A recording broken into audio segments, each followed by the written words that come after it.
en Ecuavisa también se ha hablado sobre la cantidad de garantías que se da a los delincuentes. También en Ecuavisa se ha hablado de que es imposible con la Constitución actual atraer la inversión extranjera. También se ha hablado en Ecuavisa, y también con invitados de ustedes en Ecuavisa, han hablado de políticas económicas que no se pueden porque hay trabas constitucionales y que no se puede la inversión privada en sectores estratégicos. Eso de ahí también salió en Ecuavisa.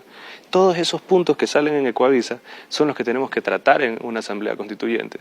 Y en esa asamblea constituyente vamos a reformar para que el Ecuador pueda ser protagonista también en el mundo, podamos reducir la pobreza, podamos incrementar la productividad y que las familias ecuatorianas tengan mayor paz. Porque hoy en día tenemos una constitución también que favorece a los criminales y no le da ninguna garantía a la gente que hace las cosas bien cómo poder salir adelante. Es indiscutible que el centro ideológico de la propuesta de consulta popular para la instalación de una nueva asamblea constituyente es la cuestión de la seguridad.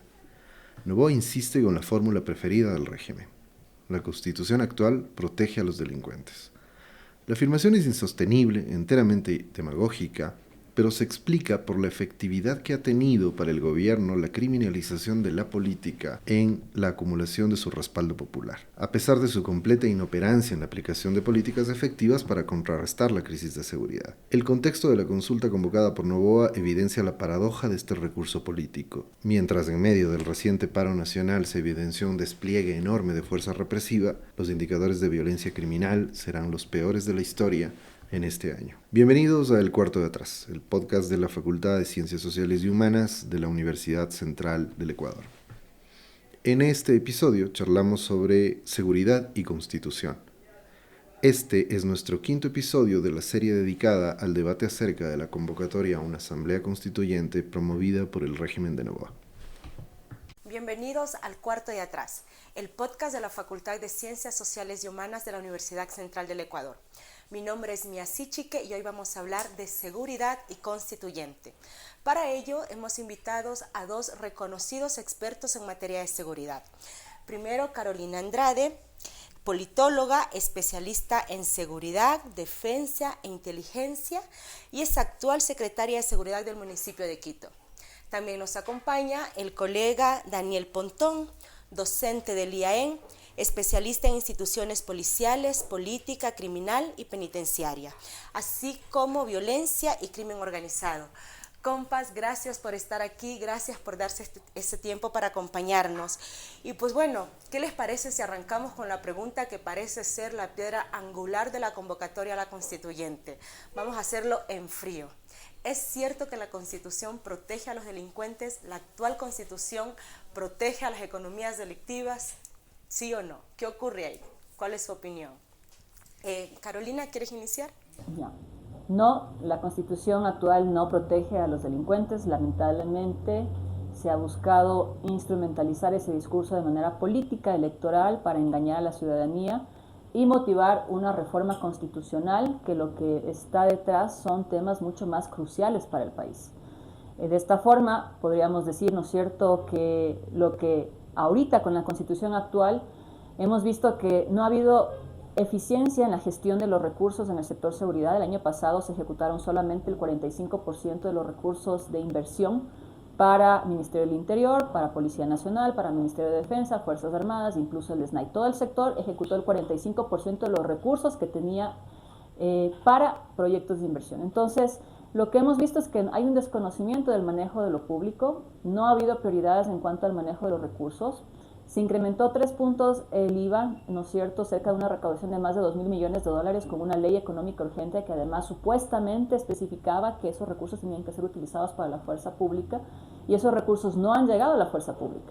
Esos recursos no han sido trasladados en equipamiento logístico, en equipamiento básico, tecnológico y todavía hay muchas carencias a nivel operativo de la fuerza pública. Y por otro lado, hay una política de buscar donaciones del sector privado para que apoyen a la fuerza pública. Entonces, con el actual sistema, ¿no es cierto?, legal, constitucional, no han logrado tener los impactos reales porque ni siquiera han podido lograr ejecutar y manejar adecuadamente los recursos, que es parte fundamental de la administración pública, más allá de los discursos de mano dura, que se traslade realmente eso en acciones reales y concretas dentro de las instituciones. Y más allá de lo que se puede hacer en el sector seguridad, una política que sea mucho más integral. No se puede esperar solamente que los militares y los policías sean quienes llegan a los territorios más conflictivos, en Durán, Nueva Prosperina, en Pascuales, en el Distrito Sur, en Guayaquil, y luego, después de 2-3 semanas, nuevamente se retiren y el espacio territorial quede nuevamente abandonado por parte de las entidades estatales y simplemente se busque que otra vez la policía sea quien ingrese y actúe sobre eso. Eso es lo que hemos visto durante los últimos años, no hemos visto una política clara y lo que hemos visto sí es una instrumentalización. Además, cada vez que hay una consulta popular nos dicen que con eso se va, ¿no es cierto?, a solucionar el tema de seguridad. Han pasado ya casi 2 años de la gestión del actual presidente y no hemos visto acciones reales y concretas para reducir los homicidios. Este año aquí, Ecuador va a tener un récord nuevamente de homicidios, una tasa de cerca del 50 por cada 100.000 habitantes, significa mayor al año 2023, que ya tuvimos el año de mayor cantidad de muertos, y claro, el discurso oficial es que supuestamente están atacando a los criminales, a las cabecillas. Ustedes atacan a los cabecillas, pero mientras atacan un cabecilla, 10 niños están siendo reclutados para que nuevamente se incorporen a esa organización criminal. Así que es una estrategia que no tiene resultados, que no tiene impacto en el mediano y largo plazo y que lamentablemente no aborda los temas integrales como debería ser.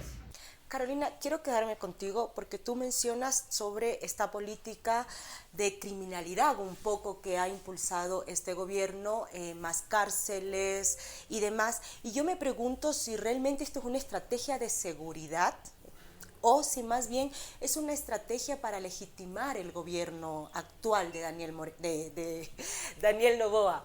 Un gobierno pues que a claras luces en los planes que ha implementado, como el Plan Fénix, no ha mostrado resultados, al menos nosotros no los conocemos, pero sin embargo insiste con la misma retórica de la mano dura y demás. Entonces, ¿cuál es el objetivo de esto? Si no es una política de seguridad en sí mismo, entonces ¿es una estrategia para legitimar su gobierno a partir de estos discursos?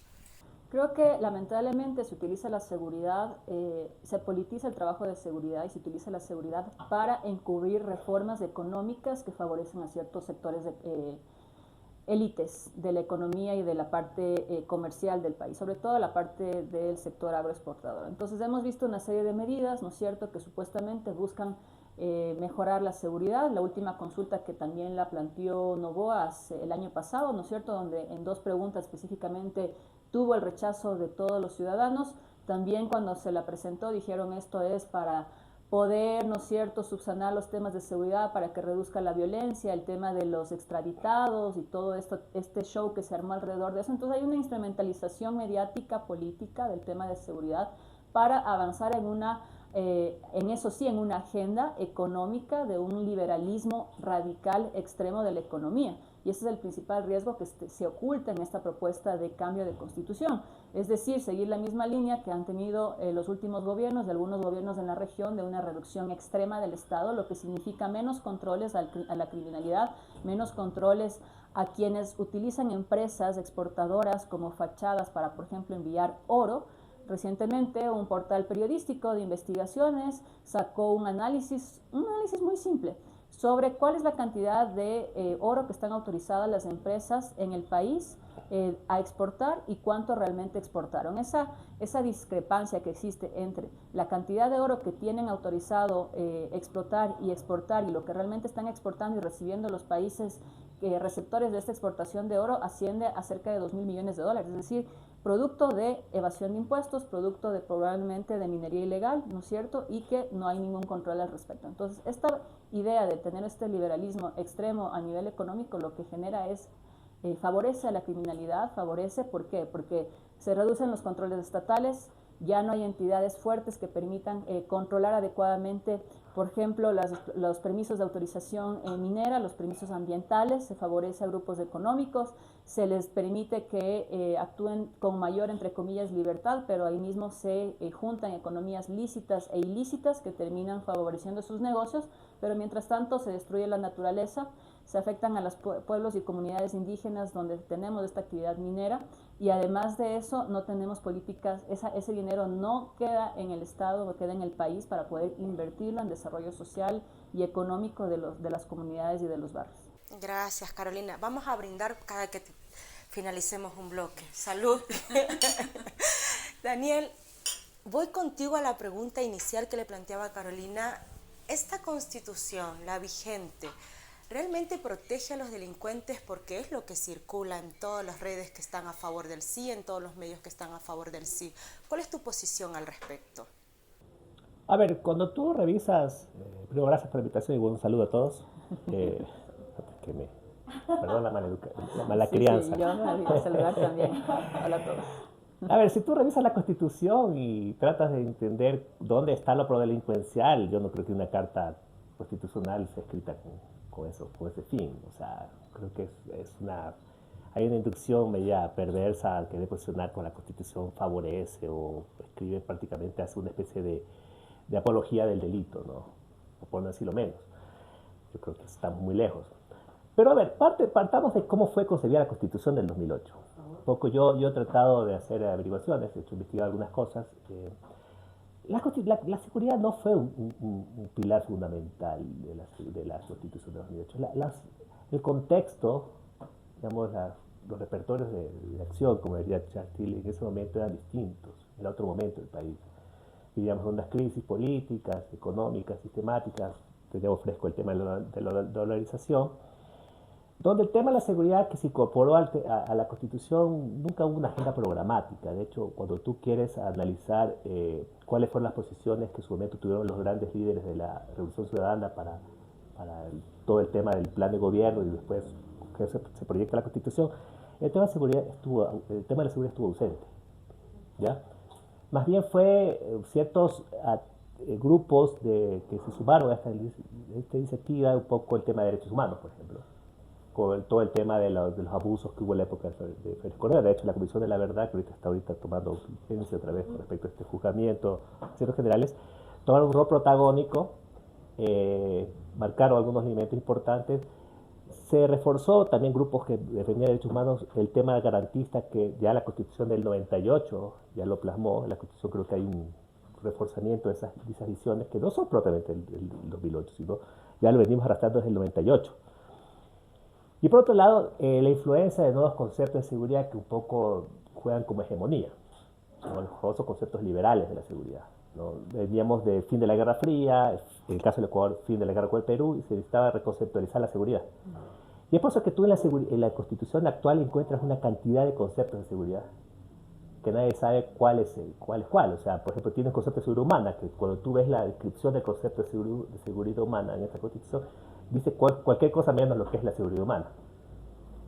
Hay seguridad integral, hay seguridad ciudadana, seguridad pública. No dice nada de seguridad nacional, porque el concepto al cual se renuncia es al famoso concepto de seguridad nacional, que lo habían hecho como, para mí es un error, ¿no? Habían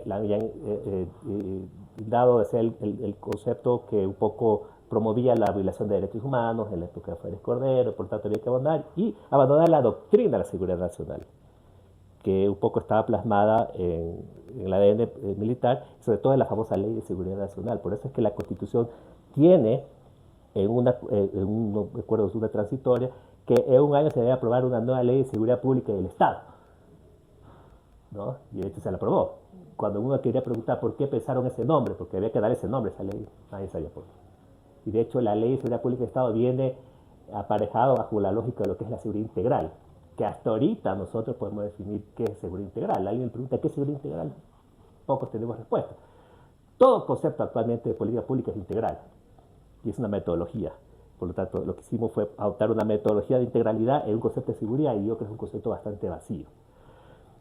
Pero claro, todo está no tanto en los conceptos de seguridad, que es un tema que si se da la constituyente deberíamos debatir para darle jerarquía a los conceptos y darle prioridad. Yo creo que, por ejemplo, en este caso, en el Ecuador, no se discute políticas de defensa. Es un gran problema de la visión como la Constitución concibe la seguridad. Todo se discute en el marco de la seguridad integral, por lo tanto, seguridad integral, todo es seguridad interna, seguridad ciudadana, y los temas de defensa quedan por fuera, ¿ya? Es un tema que me parece que habría que analizar. Y otros temas, ¿no? Pero me parece que en el tema del garantismo, que es donde todo el mundo juega, sí, yo creo que el mismo Correa en su momento también planteó algunas vulnerabilidades. De hecho, la consulta popular de 2011 se planteó en función de una reforma constitucional respecto al tema de la prisión preventiva. Pero, independientemente de eso, no es que se renuncie al garantismo, como pretende este gobierno hacernos creer. Ya lo que a mí me parece paradójico es cómo me explicas a mí, porque tú muchas que yo creo que la seguridad necesita una base punitiva para operar, porque más allá que me guste, ¿no? La mano dura, yo le llamo la ley del orden, necesitas una mano fuerte del Estado para poner orden frente a situaciones completamente anómalas. Pero como en esta Constitución, bajo esta Constitución, a partir del año 2011 tuvimos un despunte de la tasa de población penitenciaria, que llegó hasta el año 2019-2020 a se cuadriplicó. O sea, si esta Constitución es pro-delincuencial y pro-manos, ¿cómo es posible que en ese contexto hemos tenido el mayor nivel de repunte de la tasa penitenciaria? Entonces, lo que te pones a ver que no es un problema de constitución, sino un problema de aplicabilidad de la norma para efectos de lograr objetivos comunes. Y en este caso, yo sí creo que el gran problema que tiene la justicia en este momento es que la justicia no está funcionalizada y es el concepto que se llama eficientismo penal. Cuando tú te pones a ver los indicadores de eficientismo penal que hay a partir de la salida de Correa, son deplorables. Y esa base punitivista que tiene el Estado para cautelar, por ejemplo, que la tasa de homicidios haya disminuido de una manera adecuada, yo hice un estudio al respecto de eso, cuando se relaja ese sistema, con el concepto de la independencia de poderes, que lo que genera es un libertinaje completo del poder judicial, tenemos los resultados que estamos teniendo ahorita. Porque la violencia no ha podido parar y no ha identificado el problema. Dice, sí, la justicia es un problema.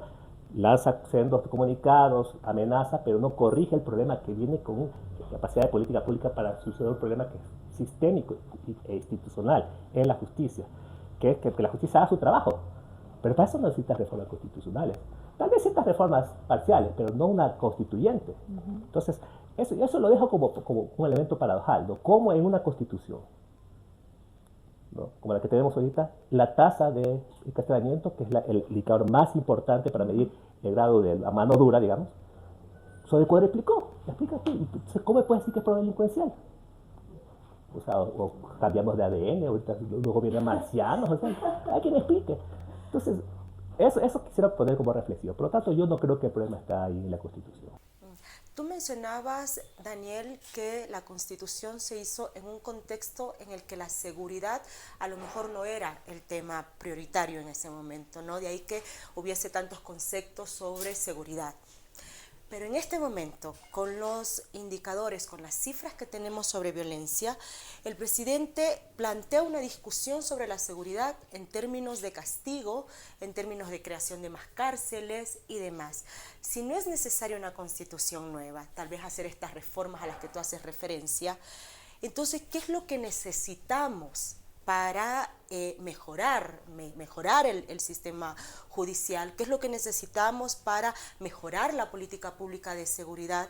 ¿Por qué la insistencia en este relato tan en desmedro de la Constitución actual? ¿Por qué necesidad política? O sea, yo creo que el gobierno ha sido muy tal vez oportunista desde el punto de vista del momento que llegó. Estamos hablando de 2023, el año más violento de la historia, y creo que va a ser peor, ¿no? Pero me parece que posicionar el tema de la seguridad era imperioso, era como decir, bueno, hay que ponerse en sintonía, y bueno, él hizo eso de una plataforma. De hecho, al mes y medio de llegada al poder, decretó el famoso conflicto armado interno. Ella extremadamente exigente en el mundo para enfrentar un problema como el que tiene el Ecuador, ¿no? Porque es una guerra interna para enfrentar un problema que mucha gente no le cuadra, ¿no? Pero bueno, en todo caso es una decisión política de él, y eso hizo su plataforma de ser mano dura, etc. Entonces, ¿a quién emular en ese momento? Pues bueno, la famosa tentación Bukele, ¿no? Y no solamente Ecuador, todos los gobiernos están emulando de alguna forma, quieren emular esa figura. Pero claro, la necesidad de tener esta lógica de ser implacable contra el crimen es parte de su prontuario, es parte de su credibilidad, ¿no? Y la gente, creo que en el fondo, poca la sintonía de la gente es que sabe que este es un problema que se salió de las manos y que no se puede revertir de la noche a la mañana. ¿Cómo lograr eso?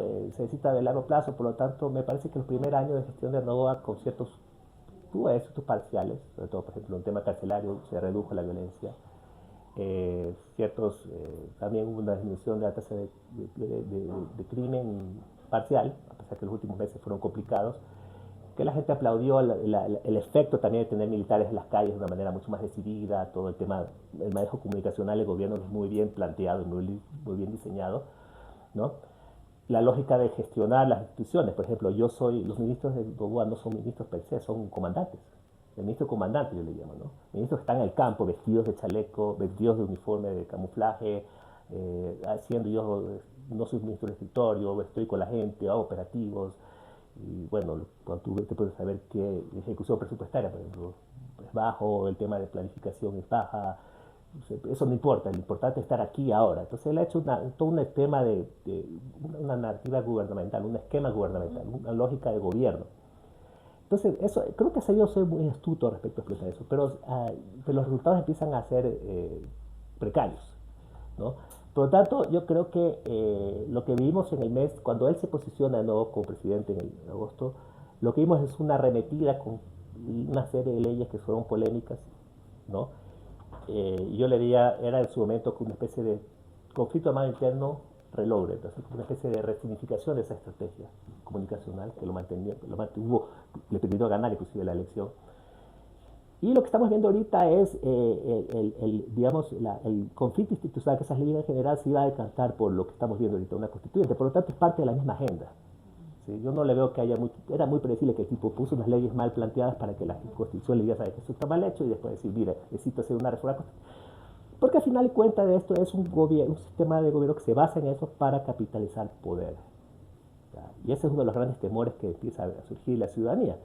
De hecho, yo le digo, Bukele no le sirve mucho al presidente, porque Bukele ha hecho justamente de eso una plataforma de poder. Bukele ahorita ha cambiado la constitución para reelegirse permanentemente, es un tipo que tiene 90% de aceptación, y quién sabe cuánto tiempo se quede en el poder. Entonces, esos temores en función de una hiperpresidencialismo muy fuerte y con una tentativa de perpetuarse el poder está presente en el imaginario público. Yo creo que eso es el gran parte del problema que actualmente estamos viviendo como país, y empieza a generar otro tipo de sentidos de la parte política, ¿sí?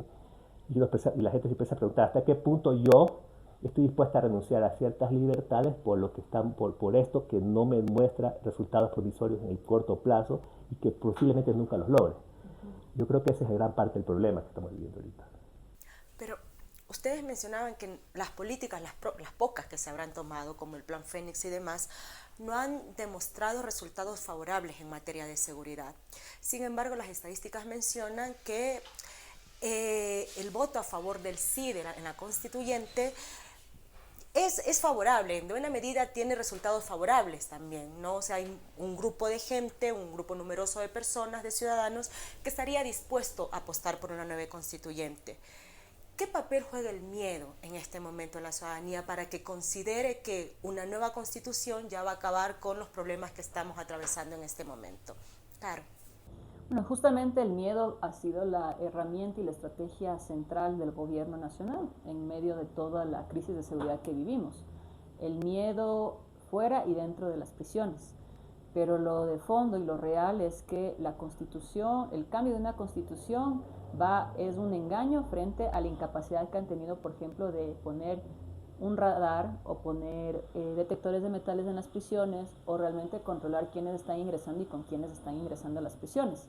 Entonces son cosas pequeñas que debieron ya haber sucedido durante estos últimos 2 años de gestión, casi 2 años de gestión de Daniel Noboa al frente de la presidencia, y no lo hemos visto. Hemos visto, ¿no es cierto?, que el interés está en otras cosas, en eliminar deudas tributarias, en tomar decisiones que faciliten negocios mineros en zonas no autorizadas. Entonces es ahí donde está la atención de ellos y la verdadera agenda política de ellos.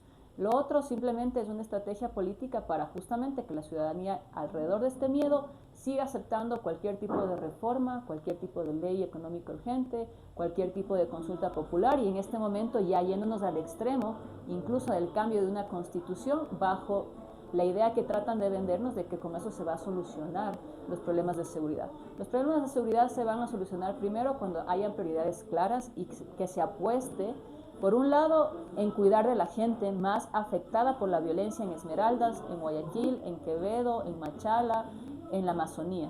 Y eso pasa por invertir en proyectos sociales para que los niños y jóvenes no sean reclutados por organizaciones criminales, porque como decía, mientras matan a un líder de una organización criminal o los llevan a la cárcel, 10 a 20 niños están siendo reclutados por la misma organización criminal. Entonces no es que se está acabando el problema sigue reproduciéndose y sigue fortaleciéndose. Eso no hemos visto, no hay un interés en realmente realizar esta inversión social y simplemente lo que han buscado es generar una pantalla mediática de que sea policía y Fuerzas Armadas los que aparezcan en primera instancia, que también están cansados porque no se puede esperar que solamente los militares y los policías carguen con toda la responsabilidad de recuperar esos territorios, de estabilizarlos y de recuperar esos territorios, porque lo que se requiere es un esfuerzo conjunto del Estado. Pero la propuesta de una asamblea constituyente tiene detrás el objetivo de reducir más el Estado. Más desempleo, más personas en la calle, menos controles, menos inversión. Entonces estamos yendo, a mi modo de ver, en una dirección equivocada. Una dirección equivocada que hasta este momento hemos visto no ha dado resultados, porque además la política de exterminio que han planteado dentro de las cárceles, ¿no es cierto?, de supuestamente decir no vamos a ocuparnos de las cárceles para que la gente afuera tenga miedo de que ingresen a las cárceles, tampoco está dando efecto, porque afuera tenemos el mismo nivel de violencia, a pesar de que internamente están muriendo por tuberculosis, por desnutrición o por otros temas que no están siendo atendidos y no se garantizan las políticas básicas que deberían tener los centros de privación de libertad. Siguen teniendo espacios de comunicación hacia el exterior y no vemos que esa política de exterminio dentro de las prisiones y la política de no actuar con instituciones fuertes afuera de las prisiones no está teniendo resultados. Lo estamos viendo ahora justamente con el indicador de la tasa de homicidios.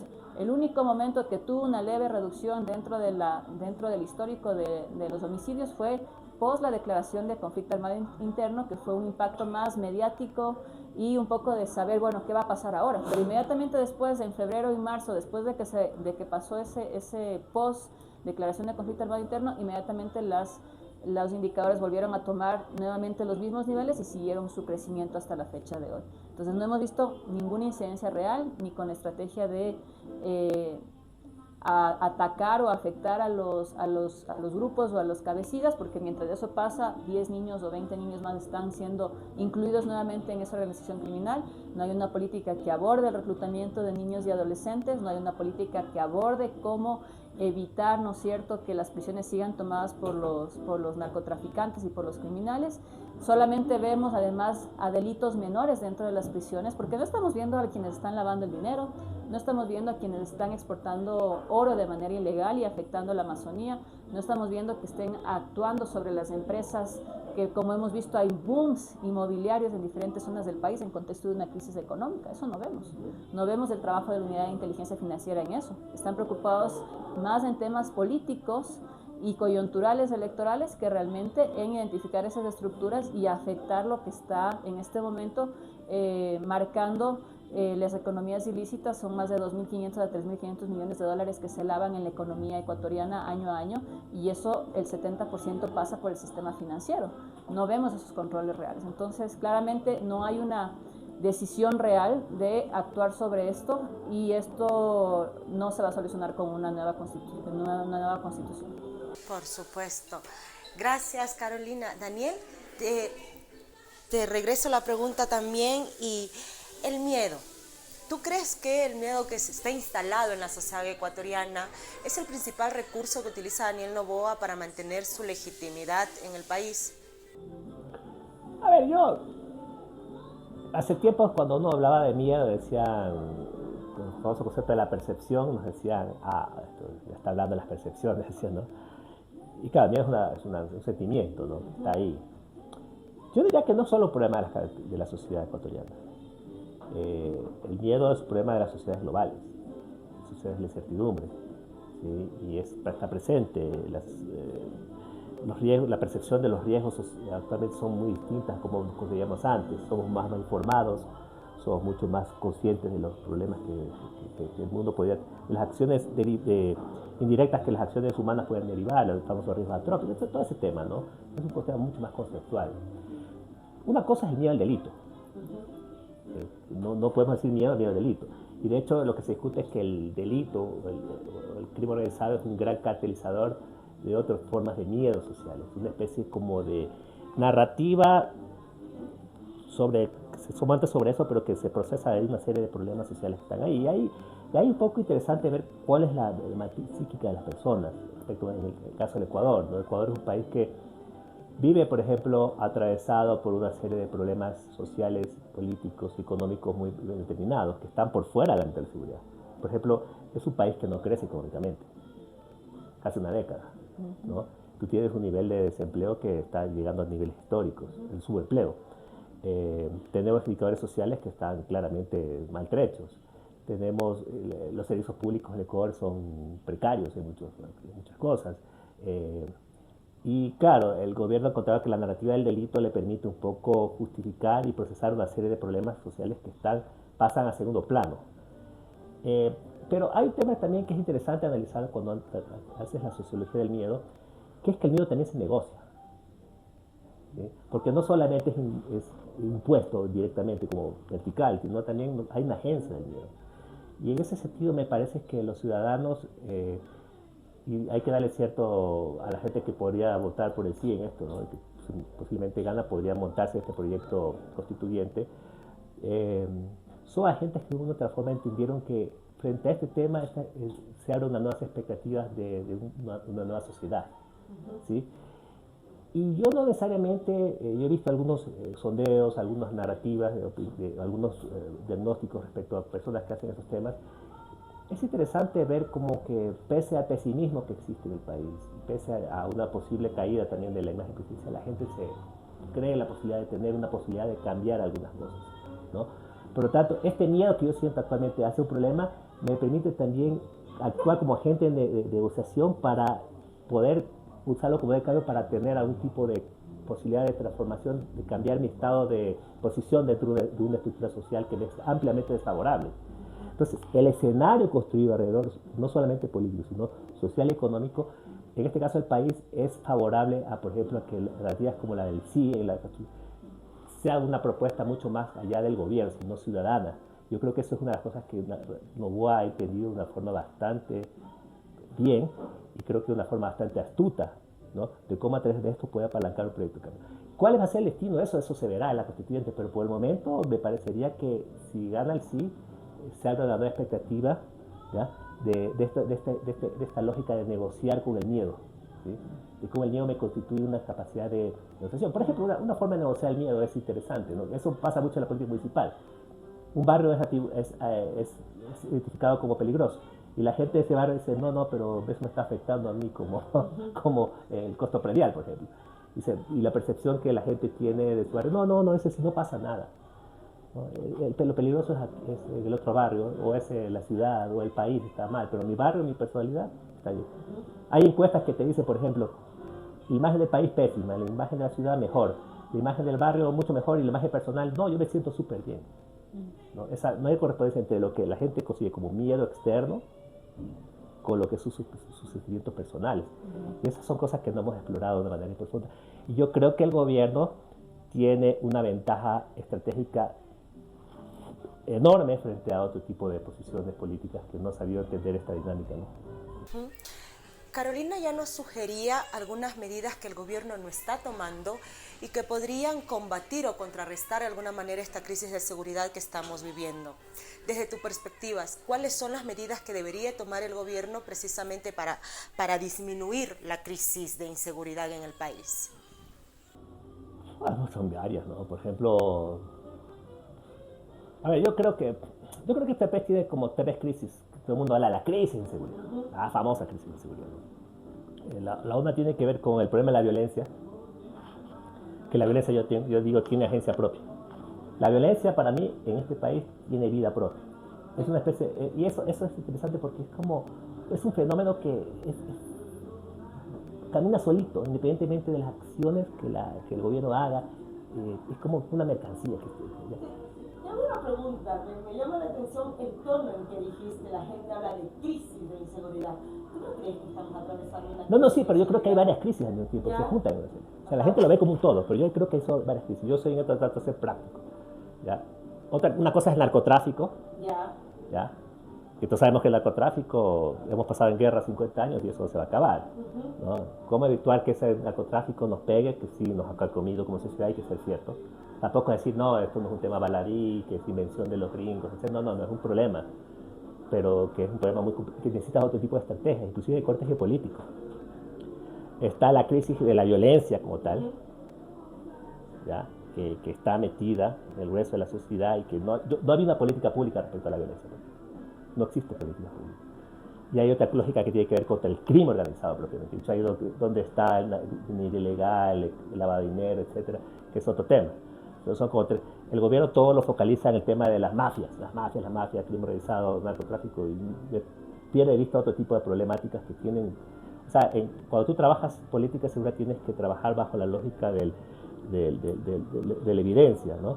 Y bajo el que se llama solving problem, ¿no? Que es priorización de problemas y irlo solucionando poco a poco para evitar el control. Pero yo creo que frente a eso no tenemos una respuesta. Tenemos una política con una narrativa sentada sobre una lógica de crimen organizado y que ese también se ha utilizado como herramienta política, ¿no?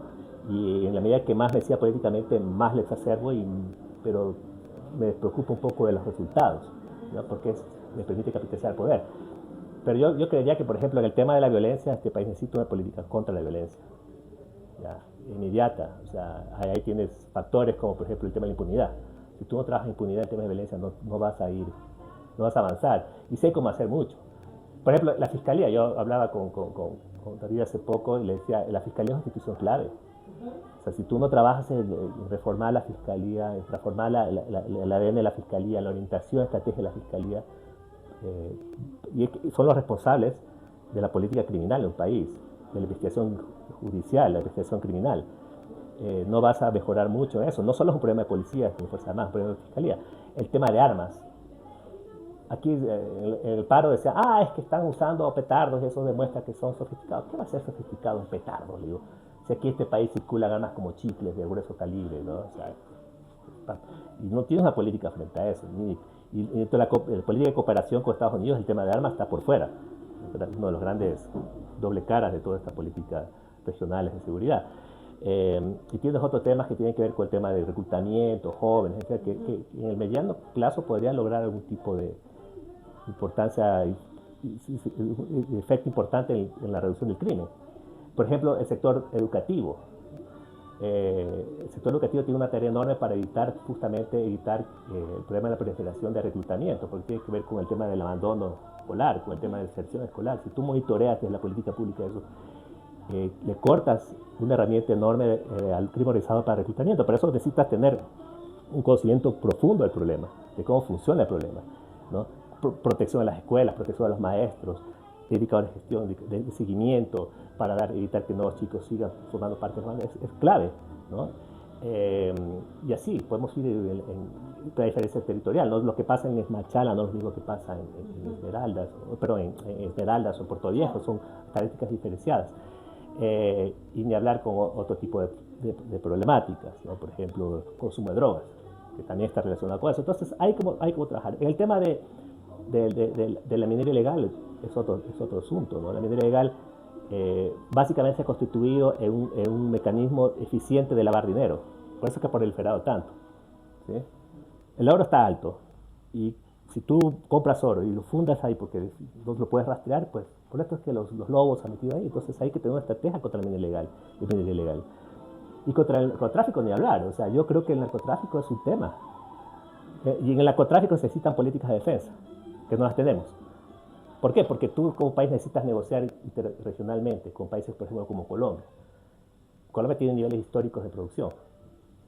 Y si tú tienes una política dura del Ecuador para protestar por eso y evitar que siga habiendo lo que sigamos viendo en esa zona del país, posiblemente todos tus esfuerzos queden diluidos por acciones de corto plazo. A veces siento que la lógica del Ecuador, nosotros nos miramos siempre del ombligo, no estamos viendo el panorama más geopolítico que hay respecto a eso. O sea, y eso me parece que todo eso se traduce en una política que debe ser bien delineada. Y formas de transformar eso sí existen, pero hay que sentarse a pensarla y trabajarla, ¿no? Y financiarla sobre todo, porque tampoco, no todo viene por cooperación, eso es un error. La cooperación es coadyuva, no es el centro de la capacidad, que es básico, la capacidad es básica en la seguridad. En materia de cooperación, ¿qué tanto impacto podrían tener las bases que están pensando en instalar, son una de las preguntas también, en la seguridad del país, en cualquiera de estas aristas de seguridad que tú has mencionado? A ver, voy a ser crítico con el correísmo. Yo creo que el tema del narcotráfico es una de las grandes derrotas que el correísmo tiene en el ámbito discursivo. ¿ya? Criticamos a todos. Yo creo que nunca ha tenido una posición clara frente al problema, y si tú se pones a ver el efecto que genera el narcotráfico sobre Ecuador ha sido letal. Y creer que eso es un cuento de narrativas, ese famoso criminología radical que se llama, ¿no? Es complicado porque afecta mucho a la población, ¿no? Violencia, crimen, todo lo que tenemos ahorita tiene que ver con en gran aspecto con el narcotráfico. Y es de hecho que Ecuador es una coladera.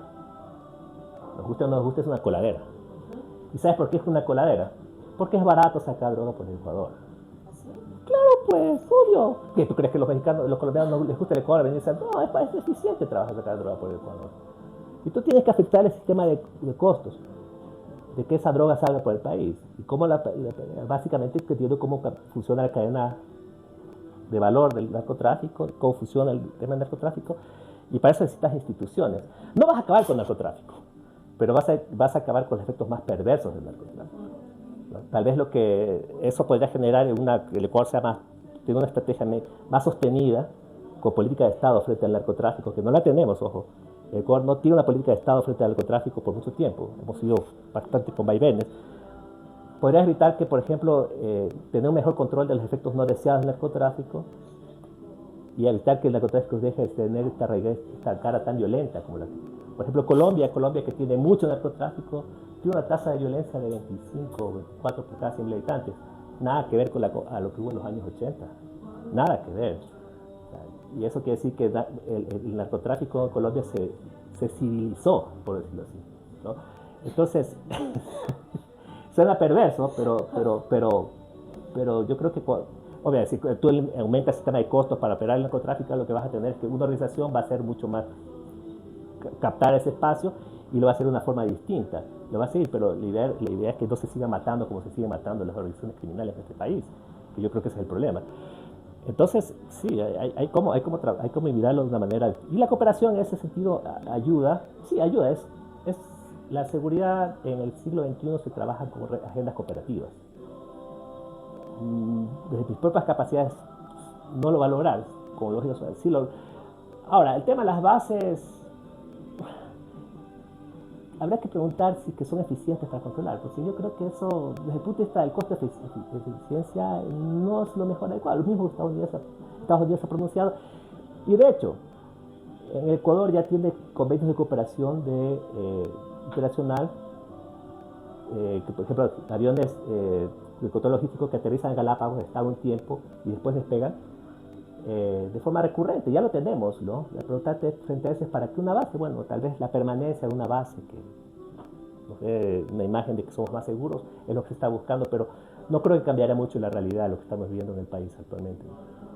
Claro, desde tu experticia y además tu trabajo en el municipio de Quito, ¿tú crees que es posible crear una política de seguridad que apele más a la justicia social, al bienestar colectivo, a los derechos humanos? ¿O solamente tenemos esta política de seguridad que nos plantea el gobierno y no hay más horizontes posibles? ¿Cuál es tu opinión al respecto? Bueno, yo creo que sí hay alternativa a lo que nos plantea la política de miedo del gobierno nacional. Creo que hay la posibilidad de tener una aproximación mucho más integral.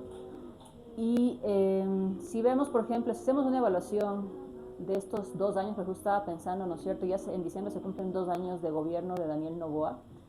Entonces, al inicio, cuando fue candidato en la primera elección presidencial, nos hacía ver esas imágenes, ¿no es cierto?, de los policías, todos ellos Robocop, que iban por las calles con los vehículos todos blindados, con cámaras, etcétera, con toda inteligencia artificial. Eso no existe. 2 años después, no existe. Después nos dijeron que con la ley económica urgente de incremento de 3 puntos del IVA íbamos a tener toda una policía y fuerzas armadas equipadas. No la tenemos.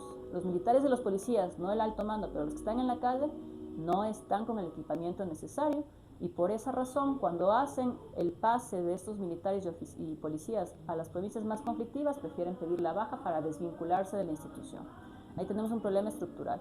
Se sienten solos porque no tiene el acompañamiento de todas las instituciones del Estado. Solamente están ellos en la primera línea, pidiéndoles y exigiéndoles resultados que incluso han decaído en abusos a los derechos humanos de niños, como los 4 niños desaparecidos y después asesinados por parte de Fuerzas Armadas en los 4 niños de las Malvinas. Un hecho que pasará a la historia justamente por los abusos militares, por exigirle resultados sin estar con todo listo para poder actuar y no tener una aproximación integral. Después, en las últimas manifestaciones, hemos visto un gran despliegue operativo militar y policial, cuando nos han venido diciendo que no pueden actuar por la parte legal, por la parte constitucional. Los hemos visto actuando frente a un escenario de conflictividad social de manera desproporcionada a lo que los manifestantes estaban expresando, ¿no? Entonces creo que hay muchas evidencias que muestran que lo que ha prometido no ha cumplido. No ha cumplido y no ha logrado realmente tener una acción real que incida sobre los hechos de violencia que vive el país.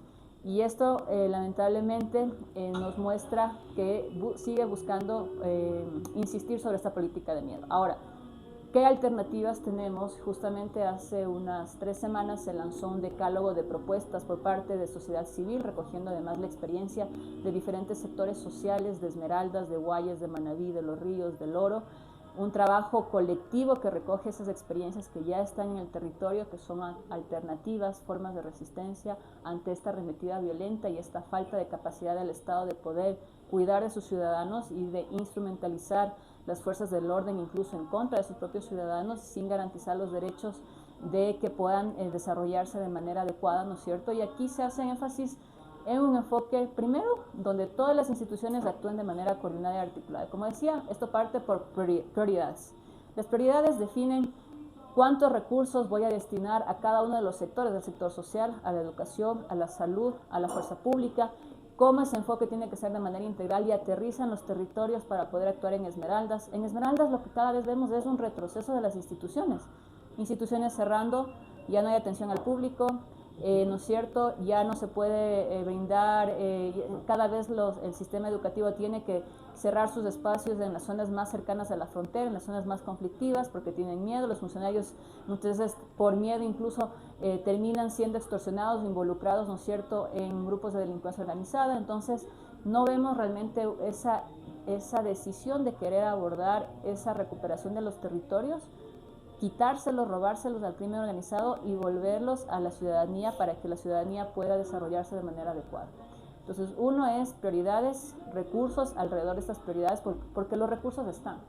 Los recursos están, pero no están siendo priorizados en lo que realmente corresponde, que es la seguridad y el desarrollo social.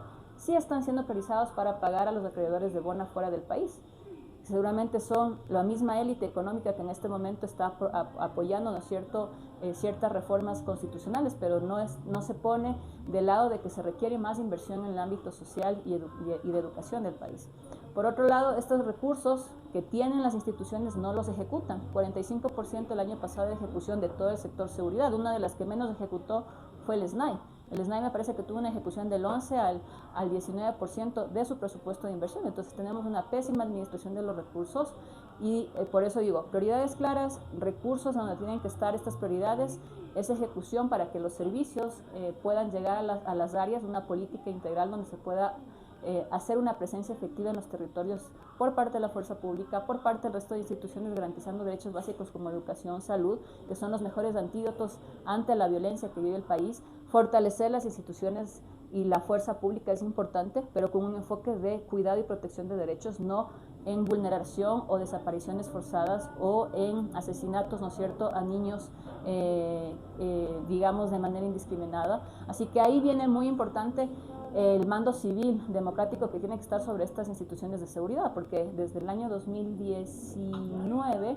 que tuvimos las primeras movilizaciones, existió ya una transacción entre el poder político y la fuerza pública para generarle cierta estabilidad en los momentos de conflictividad social. Entonces se dejaron muchas facilidades, se eliminaron los controles internos de la fuerza pública, se los delegó a la misma fuerza pública, es decir, ellos mismos se autocontrolan, se autodepuran, lo cual a mi modo de ver eso es bastante complejo y bastante difícil. Entonces esta delegación de poder que se ha hecho como una especie de instrumento de transacción en momentos de alta conflictividad social en el 2019, en el 2022 y ahora mismo en el 2025 con las últimas manifestaciones, lo que demuestran es que hay una debilidad de control civil democrático dentro de estas instituciones que permita realmente enfocarlas de manera democrática en lo que tienen que hacer y no se generen este tipo de vulneraciones de derechos. Así que creo que hay varios elementos que se pueden hacer. Hablé de este decálogo prioriza 3 objetivos.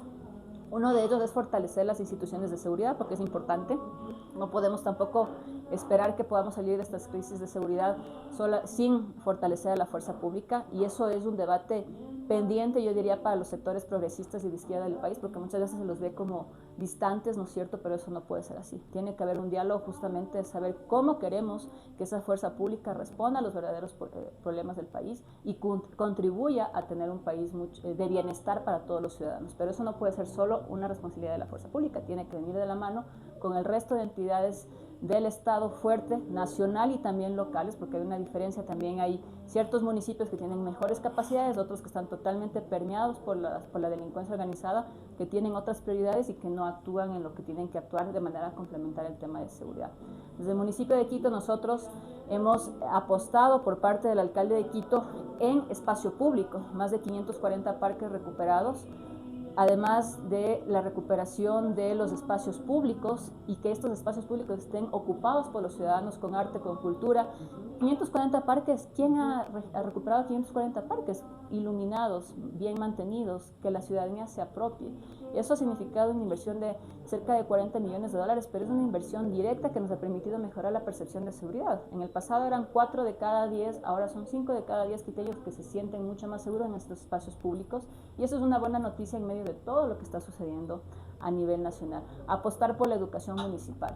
Son más de 25,000 niños que son parte del subsistema de educación municipal, que evitamos que caigan en redes del narcotráfico.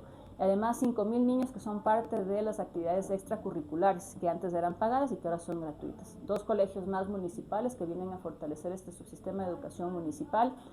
El programa de salud mental que tiene la Secretaría de Salud, porque ustedes saben que en Quito, primero, lamentablemente, las personas mueren por accidentes de tránsito, luego también tenemos otros elementos que están atendidos por parte de suicidios. Entonces, estos elementos son claves fundamentales de una política de salud mental que en este momento ha ayudado también a reducir los casos de suicidios, que hemos tenido un incremento durante los últimos años y que eso también ha reducido. Y cuando lo vemos también desde otros aspectos, está los temas más operativos, ¿no? Los operativos de control, en coordinación con la misma Policía Nacional, Fuerzas Armadas, enfocados en lo que a nosotros nos compete espacio público, principalmente el retiro de armas blancas, más de 2,000 armas blancas que hemos retirado del espacio público. O sea, todo eso en su conjunto contribuye a reducir el riesgo de que se cometan delitos, porque ese es el enfoque que nosotros adoptado, un enfoque de reducción de riesgos, un enfoque de, si en este espacio público lo que incide es el tema de iluminación, el tema de espacios públicos abandonados, de ocupación de otro tipo de habitantes, pues reducir esos riesgos para que esos delitos, esos hechos de violencia pues no se cometan. Caro, ya el municipio ha hecho todo un repertorio de acciones precisamente para mitigar o reducir la violencia, no mitigar los riesgos como tú los planteas. ¿Por qué el gobierno, si tiene estas experiencias, cuál es tu lectura? ¿Por qué no desde el gobierno acciones que puedan ayudar a mitigar la violencia en el país? Yo creo que parte por una visión de conducción del Estado. Entonces, obviamente, el alcalde de Quito tiene una visión de cómo conducir lo público muy diferente, como lo estamos viendo, a la visión de conducir lo público desde otros espacios de gobierno, y en revalorizar lo público. Es decir, lo público tiene que ser un servicio de calidez, que sea a la altura de todos los ciudadanos, no un sinónimo de que no existan medicinas, de que toque esperar mucho tiempo tener una cita para poder ser atendido por un médico, de que muchas personas no puedan acceder a sus tratamientos de diálisis. Es decir, la visión del alcalde de lo público es muy diferente de la visión de lo público de otros niveles de gobierno, incluso de otras alcaldías, ¿no? Que no han priorizado de la misma forma. Y en esa visión de lo público, el alcalde lo que ha trasladado a todos los sectores es justamente eso, revalorizar los servicios públicos. El metro de Quito creo que es un orgullo de todos los quiteños, muchos dicen sí, ya está, pero nadie lo ponía a funcionar, y eso lo que permite es que seamos orgullosos de un sistema de transporte que es el más seguro, el más incluso ambientalmente amigable, y que es un sistema de transporte que no lo tiene, incluso otras ciudades de Latinoamérica lo tienen, pero lo tienen con una forma del servicio que no corresponde a los estándares que tenemos aquí. Así que creo que hay varias cosas que el transporte público, que es igual en el mismo sentido de revalorizar lo público, son elementos que lo que nos recuerdan es que Lo público es para eso, justamente para que todos los ciudadanos podamos acceder, y esto tiene que ser un sinónimo de calidad y de calidez en ese acceso a derechos básicos como educación o salud, y en este caso transporte también. Caro, si bien tú nos has comentado cuáles son las experiencias para frenar un poco la violencia, van a creer que estamos auspiciados por el municipio de Quito y no es así. Pero gracias, Caro, por todo lo que nos has dicho. Es muy importante porque además nos muestra que se puede hacer cosas, ¿no? Mi querido Daniel, para ti la misma pregunta. ¿Cuáles pueden ser las acciones? ¿Es posible plantear políticas de seguridad que involucre mayor democracia, que involucre mayor justicia social, que esté atravesado por un bienestar colectivo?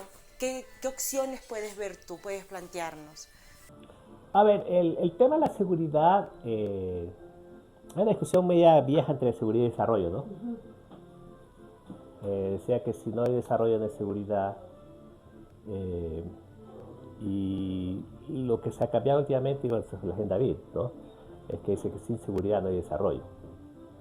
Entonces, yo diría, la agenda de seguridad, que es aplicación de la ley, el orden, a veces mano dura, a veces no, también es un poco inteligencia saber, digamos, aplicar eso con una manera inteligente, que para eso se requiere política criminal. Tiene que ir de la mano con la política social.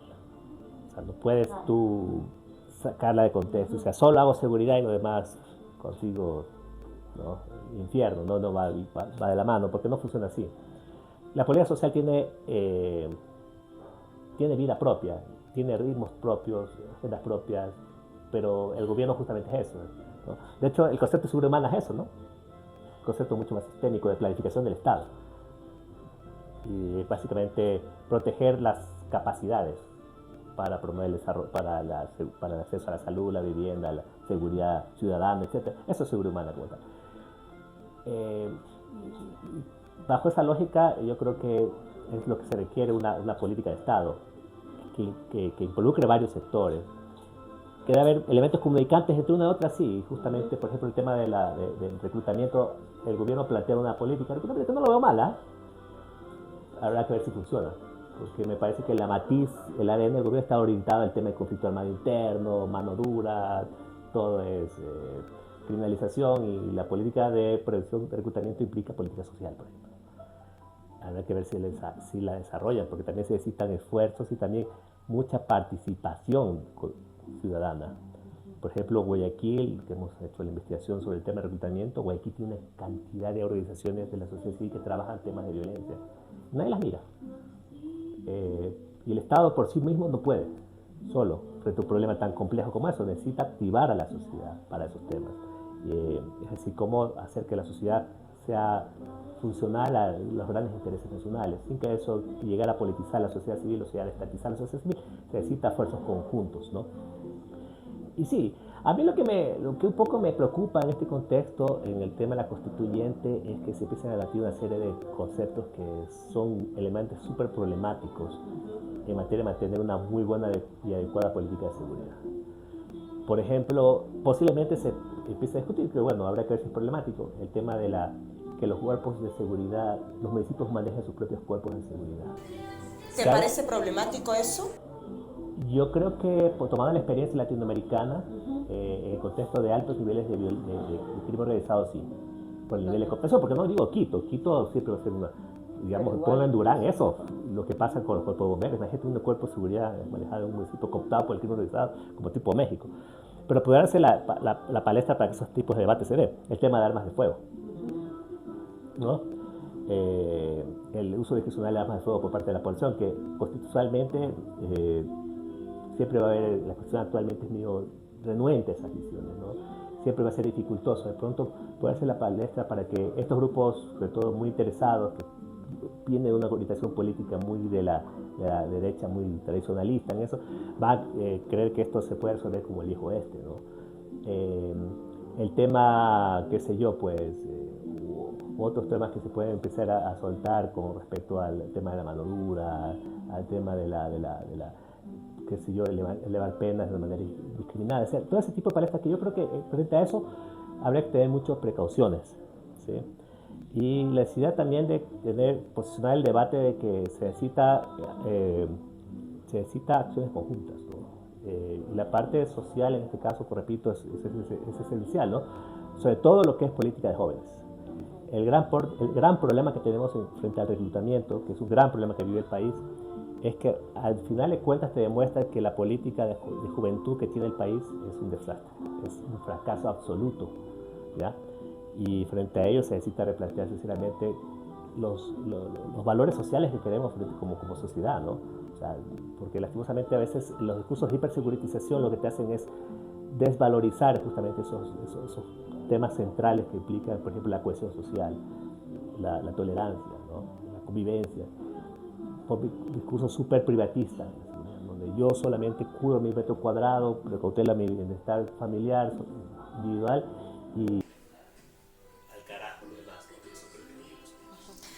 Compás, ya estamos finalizando. Primero agradecerle su participación, pero también quisiera que ustedes se permitieran dar un mensaje a la audiencia frente a la decisión que tienen que tomar ya este domingo.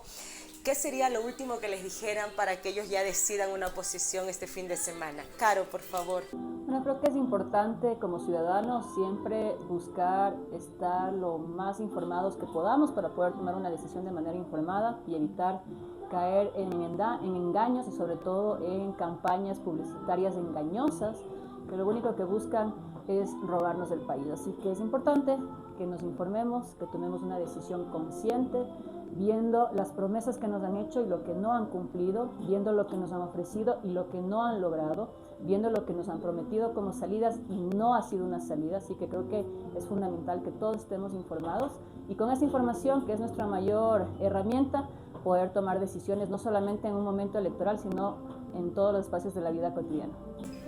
Daniel, tu mensaje. Bueno, creo que el domingo, un mensaje que yo quisiera plantear, y me voy a contradecir un poco porque yo hago análisis de seguridad y trato a veces el holismo, ¿no? Todo de seguridad, y no es así. Yo creo que hay otros espacios. La sociedad tiene que empezar a recuperar esos espacios de discusión de otro tipo de agendas importantes, muy importantes para el desarrollo del país, donde la seguridad es un elemento, pero no es todo. Es decirle que no solo está en el tema de juego eso, sino otro tipo de cosas. Hay que tener un balance, ¿no? Ese balance me parece que a veces, para eso necesitas buena información, necesitas reflexionar el voto, necesitas entender hasta qué punto yo estoy dispuesto yo estoy convencido que esta Constitución va a ser hiperseguritista, porque para eso, es el momento para eso.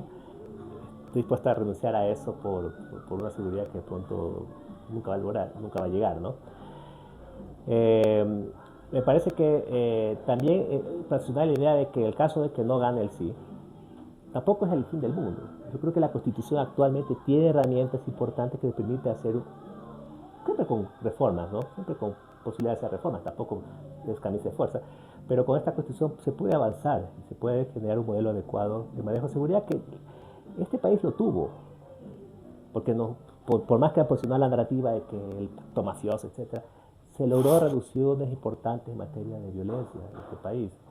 Y eso no fue producto de la casualidad o de la providencia divina, fue producto de la política pública, ¿no? Y eso no es hablar bien de un gobierno a otro, sino es hablar simplemente de lo que existió. Y se puede lograr, simplemente es necesario que ponerse a trabajar sobre los temas que son importantes para el país. Es decir, el hecho de que nada no es que mañana va a gobernar el cartel Sinaloa aquí. Yo creo que el país podría con esta cuestión retomar el rumbo del desarrollo, ¿no?, que se requiere.